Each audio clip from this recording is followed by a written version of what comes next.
Dunia tinju sumut berduka, atlet tinju wanita asal Langkat, Sumatera Utara, Rina Diastari meninggal dunia. Atlet tinju Rina Diastari meninggal dunia setelah mengalami luka serius saat bertanding di laga final Selekda Tinju Sumut di Medan. Laga di partai pamungkas ini dihentikan pada ronde kedua. Wasit menilai, Rina tidak layak lagi melanjutkan pertandingan. Karena diduga mengalami pendarahan di bagian kepala, Rina menjalani operasi di bagian kepala pada Sabtu, tanggal 21 Agustus tahun 2021. Petinju 21 tahun ini menghembuskan nafas terakhir pada Rabu, tanggal 25 Agustus tahun 2021, sekitar pukul 15 waktu Indonesia Barat. Rina Diastari adalah atlet tinju di bawah naungan Pertina Sumut.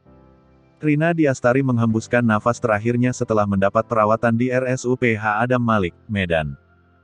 Atlet asal Kabupaten Langkat ini meninggal dunia di RSUP H. Adam Malik, Medan.